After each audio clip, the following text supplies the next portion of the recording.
If you're planning on starting an activewear or a sportswear brand and you're thinking to yourself that I need a massive budget in order to succeed, then you're starting off the thought process completely wrong. What you need is the right strategy, and you actually just need to hit the 20% of the effort, of the things, of the check marks that you need to tick off that get you 80% of the results. Well, my name is Shadi. I'm the co-founder and creative director of FittDesign. I promise you, only 5% of those people are actually doing the right things that they need in order to maximize their chances of success. So if you want the step-by-step, the lowest hanging fruit that you can tick off today, this is going to be the episode for you. Number one is the fabric, and I'm starting off at the most obvious space. It's literally the building block of your product. If the fabric doesn't feel good on the skin, it doesn't perform well, then a customer is quickly going to be put off by your product.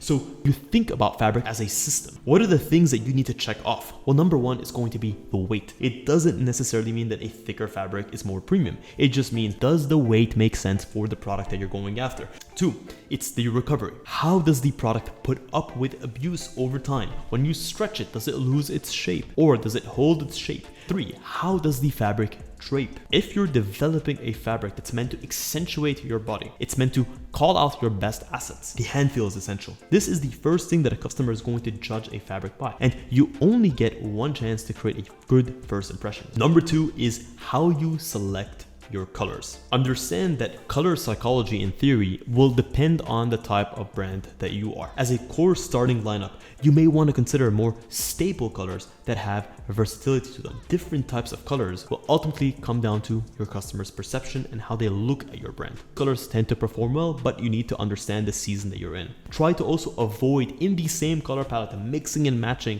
crazy patterns and very subtle and muted colors. So understand that your color scheme says a lot about your brand positioning. Next up is product selection. You do not need a wide product selection in order to create a successful brand. There are countless of successful brands that started off with one or two core products because they understood that the product is king. You as a brand need to ask yourself, what value am I adding? What I need to do is I need to look at what 80% of the customers, what are they using? So the story here is focus on the products that you can do best. Invest all of your budget into making products that are going to go in and crush the competition. Yes, pick proven categories. Understand what your customers are missing from their competition and use fabric, use construction, use technology to innovate and to give your customer every single reason to buy your product as opposed to the competition's. Next up is invest into your customer experience. And what this means is that the product alone can sell. How it's presented to the customer, aka how it is packaged, how something is presented to you on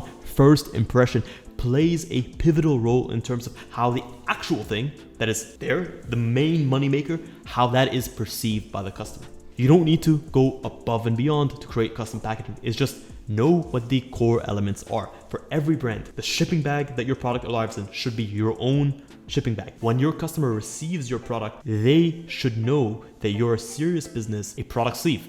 The product, once you take it out of the shipping bag, if you've ordered 3, 4, 5 products, are you going to just have products in that shipping bag and it looks like a laundry basket that's about to be put into the washer? Or is each product beautifully folded and packaged into its product sleeve that you take out of and you get the unwrapping experience of each individual product? And the last is going to be the hang tag. The hang tag is core because it has information about the product. It builds the brand story. It gives the brand socials. It's essential for physical retail if you choose to go and do that down the line. So invest in your packaging experience. Next up is your retail store, which is your website. It doesn't have to be over the top. You need to just focus on creating a simple, straightforward website with a strong and effective landing page, a clear hero banner with a clear call to action, some sort of dynamic video or GIF that changes every 3 to 4 seconds to showcase more products, more product details, to add and to increase customer retention. Focus on great mobile first experience because 85% of customers are on mobile. So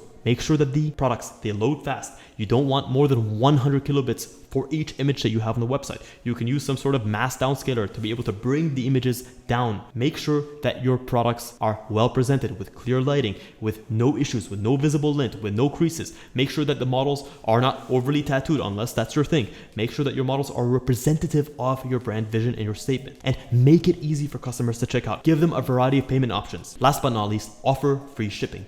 Free shipping says that you as a customer is someone that we want to take care of, and we don't want to add more friction to your purchasing experience. You as a brand can bake in that shipping price in a competitive way into the cost of the product, but make sure you're offering free shipping. So give your customer that added care, that attention, that personalized experience by including free shipping and making their purchase a no-brainer. That's one of the most underrated ways to boost your customer sales. So whereas most brands, when they come right out the gate, are focusing on Lululemon, Alo Yoga, Gymshark, Nike, they're looking at those brands as the competition.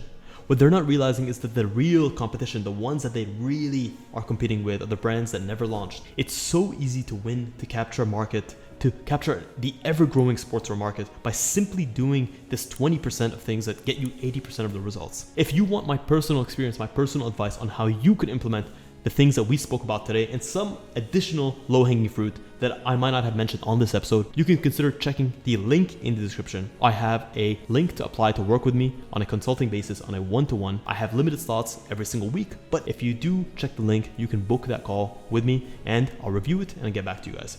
And I say this from the very bottom of my heart. Thank you so much for tuning in to this episode of Fit Design TV. Until next week's episode, stay awesome.